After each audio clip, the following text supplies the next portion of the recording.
सलाम। आप देख रहे हैं हमारी नई पेशकश भूले हुए किस्सों का घड़ी साज। ये कहानी वक्त और याददाश्त के एक ऐसे सफर की है जो आपके दिल को छू लेगा। छोटी आयशा को सड़क पर चलने से ज्यादा सुकून पुरानी और खामोश लाइब्रेरी के लकड़ी के फर्श पर चलने में मिलता था। 16 साला आयशा का ध्यान हमेशा उन पीले सफ़ों वाली किताबों में रहता था जो माजी की खुशबू देती थीं। लाइब्रेरी में एक ऐसा कोना था जिसे भूले हुए मुसन्निफीन की अलमारी कहते थे। यहाँ हर किताब बेनाम थी और उनकी कहानियाँ किसी ने नहीं पढ़ी थीं। एक ठंडी शाम आयशा ने इस अलमारी में एक अजीब चीज देखी। एक छोटा मरमर के पत्थर का संदूक जिसके ऊपर एक तांबे की घड़ी का डायल बना था। संदूक के अंदर कागज का एक पिलंदा था।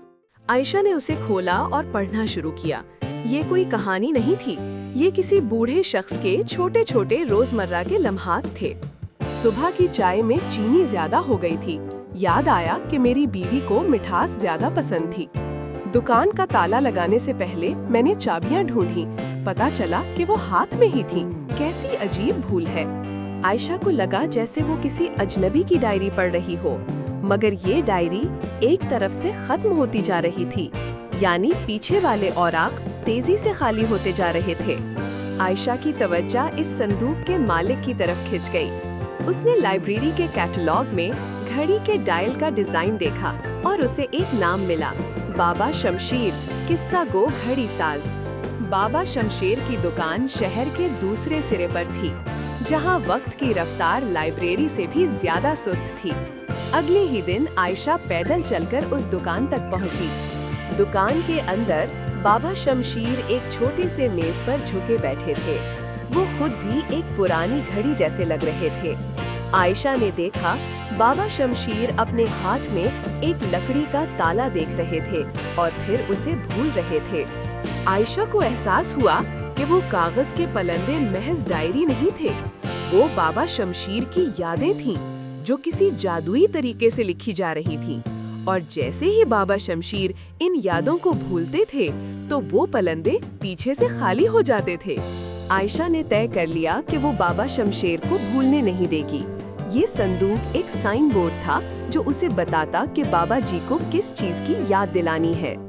एक रोज संदूक में लिखा, आज सुबह नाश्ते के लिए सिर्फ एक खुश्क टोस्ट था।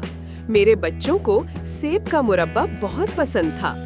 आयशा फौरन सेब का मुरब्बा लेकर आई और दुकान के दरवाजे पर रखकर चली गई। अगले दिन संदूक के पलंदे में एक नया खुशगवार जुमला नमूदार हुआ। बाहर किसी ने सेब का मुरब्बा छोड़ दिया था।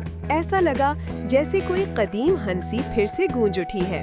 पलंदा खाली होना रुक गया था, मगर एक शाम पुलंदे में एक खौफनाक जुमला लिखा, मैं यहाँ क्यों हूँ? ये शोर कैसा है? मुझे अपना नाम याद नहीं आ रहा। अगली सतर पर पुलंदा तेजी से खाली होना शुरू हो गया। आयशा घबरा गई।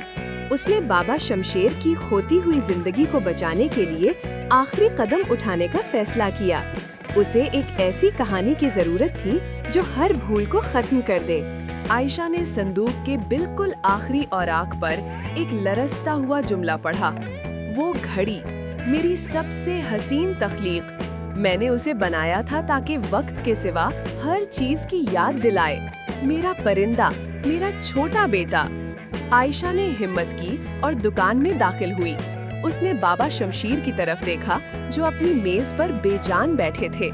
आयशा ने कहा, बाबा शमशीर, इस घड़ी को देखें। बाबा शमशीर ने गुस्से में कहा, जाओ यहाँ से, मुझे कोई चीज याद नहीं। आयशा ने घड़ी उठाई। घड़ी के अंदर परिंदा सिर्फ आधा सुर लगा रहा था। उसने फौरन अपने बैग से एक छोटी जंग आलूद पिन निकाली और मैकेनिज्म में ध्यान से फिट कर दी। जैसे ही आयशा ने वो पिन सेट की, परिंदा पूरा बाहर निकला और उसने एक मुकम्मल खूबसूरत सुर लगाया। उस सुर की आवाज से बाबा शमशीर के चेहरे पर एक करंट दौड़ गया। वो उठे, उनकी आंखों में चमक वापस आ गई और उन्होंने घड़ी को पहचाना।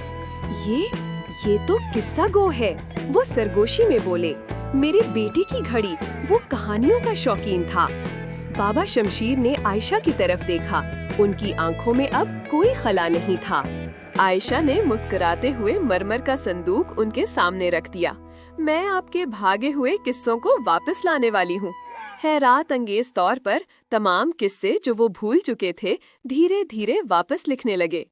इस दिन के बाद आयशा रोज लाइब्रेरी नहीं जाती थी, वो बाबा शमशीर की दुकान जाती थी। बाबा शमशीर ने उसे घड़ी साजी सिखाई और अब हर बार जब वो कोई पुर्जा जोड़ते थे तो वो आयशा को अपनी जिंदगी की एक पुरानी कहानी सुनाते थे। आयशा ने न सिर्फ एक बूढ़े इंसान की याददाश्त को बचाया, बल्कि एक नए रिश्ते और एक नए हुनर को जन्म दिया।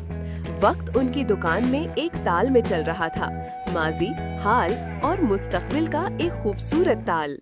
अगर आपको ये कहानी पसंद आई हो तो बराहे करम लाइक करें, अपने दोस्तों के साथ शेयर करें और मजीद ऐसी दिलकश कहानियों के लिए हमारा चैनल सब्सक्राइब करें।